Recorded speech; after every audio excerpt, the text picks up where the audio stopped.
Magandang umaga, narito ang update ukol sa minomonitor natin na si Bagyong Krising.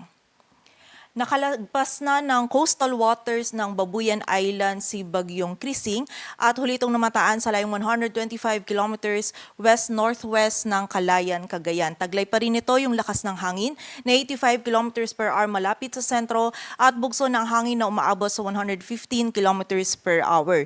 Ito'y kumikilos pa kanluran, hilagang kanluran sa bilis na 15 kilometers per hour at bagamat nga po mas malayo or papalayo na ito sa anumang bahagi ng ating kalupaan, ay hagip pa rin po ng mga malalakas na pag-ulan, maging ng mga malalakas na hangin na dala nitong ni Bagyong Krising yung malaking area ng Northern Luzon. At bukod po dito ay patuloy din itong pinapalakas pa rin yung habagat, kung saan yung habagat naman yung patuloy na magdudulot ng mga pag-ulan, lalong-lalo na dito sa may western sections ng Central at Southern Luzon, maging sa western section din ng Visayas. So patuloy pa rin pong pag-iingat para sa ating mga kababayan. At ayon nga dito sa ating latest forecast track analysis ni Bagyong Krising, patuloy po itong kikilos generally pa west-northwestward.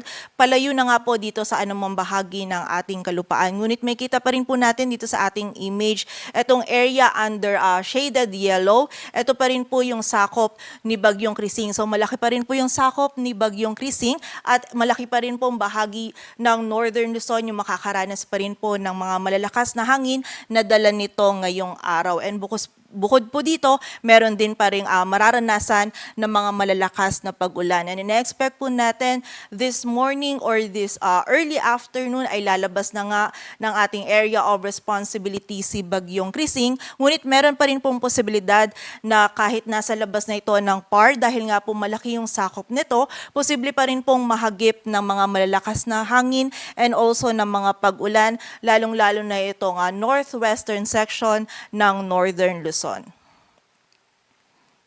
Kaugnay nga ng hangin na dala ni Bagyong Krising, bagamat nabawasan na po yung ilang areas natin under wind signal, meron pa rin tayong wind signal number 2 sa Batanes, maging sa northern portion ng Cagayan, dito sa Babuyan Islands, maging sa Ilocos Norte, sa northern at central portions ng Apayao, maging sa northeastern portion ng Abra. Samantala, wind signal number 1 naman sa rest of Cagayan, sa northern portion ng Isabela, maging sa rest of Apayao, rest of Abra, Kalinga, Mountain Province, Ifugao, maging sa northern portion ng Benguet, Ilocos Sur at sa northern portion ng La Union, kung saan itong mga areas na nabanggit po natin ngayong araw patuloy pa rin makakaranas ng mga malalakas na hangin na dulot ni Bagyong Krising at posible pa rin po ito magdulot ng mga damages, lalong-lalo na sa mga structures na gawa sa light materials and also sa ating mga pananim. So patuloy pong pag-iingat para sa ating mga kababayan.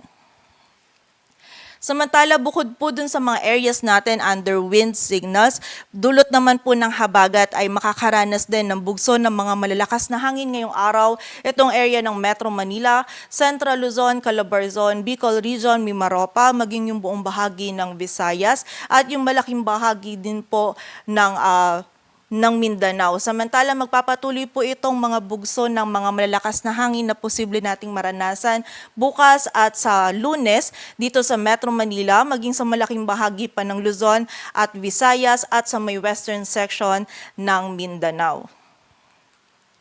At para naman po sa mga pag-ulan na dala ni Bagyong Krising, ay nagpalabas pa rin tayo ng advisory kung saan ito po yung ating 24-hour rainfall forecast at posible pa rin po yung more than 200 millimeters of rainfall dito sa Cagayan, Apayao, Ilocos Norte, Abra at Ilocos Sur. Ngayong araw po yan, dala pa rin ito ni Bagyong Krising. Samantala, posible naman po yung 100 to 200 millimeters of rainfall dito sa Kalinga, Mountain Province, Ifugao, sa Isabela, La Union at Benguet at 50 to 100 naman sa Nueva Vizcaya maging sa bahagi din ng Quirino. And bukod po dito, dahil nga patuloy din na napapalakas pa rin yung ating habagat, ay meron pa rin 100 to 200 millimeters of rainfall dito naman sa Pangasinan, Zambales, Bataan, Occidental Mindoro, maging sa bahagi din ng Palawan, Antique at Negros Occidental. Samantala, 50 to 100 millimeters of rainfall naman po dito sa Nueva Ecija, Tarlac, Pampanga, Bulacan, Metro Manila, Cavite, Rizal, Laguna, Quezon, Batangas, Oriental Mindoro, Marinduque, Romblon, Aklan, Capiz, Iloilo, Guimaras at Negros Oriental. Kung saan ngayong araw nga po, malaking bahagi pa rin ng ating bansa ay makakaranas ng mga pag-ulan, lalong-lalo na po yung mga areas natin na nabanggit natin dito, halos tuloy-tuloy po, lalong-lalo na po yung mga areas under red po is halos tuloy-tuloy na mga malalakas na pag-ulan yung mararanasan pa rin po ngayong araw. So muli po, patuloy pa rin pag-iingat sa mga kababayan natin sa banta ng mga pagbaha at pagguho ng lupa, lalong-lalo na yung mga kababayan natin na nakatira sa mga low-lying areas, yung mga malapit po sa mga ilog, sa sapa at sa mga bulubunduking lugar.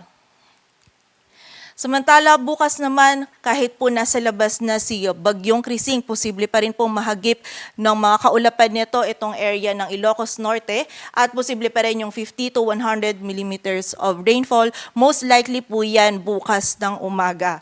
So, bukod naman po dito, yung habagat, patuloy pa rin magdudulot ng 100 to 200 millimeters of rainfall dito sa Zambales, Bataan, Occidental Mindoro. Samantala, 50 to 100 naman dito sa Pangasinan, Tarlac, Pampanga, Bulacan, maging dito pa rin sa Metro Manila, Cavite, Batangas, Oriental Mindoro, Romblon, Aklan, Antique at sa bahagi din po ng Palawan. Samantala, by Monday naman, wala na po tayong pag-ulan na dulot ni Bagyong Krising, ngunit yung habagat, ina-expect natin patuloy pa rin itong magdudulot ng mga malalakas na pag-ulan, lalong-lalo na dito sa area ng Zambales, Bataan at Occidental Mindoro. So muli po, doble ingat pa rin para sa ating mga kababayan and makipag-ugnayan po tayo sa ating mga LGU para sa aksyon na kailangan nating gawin para sa ating kaligtasan.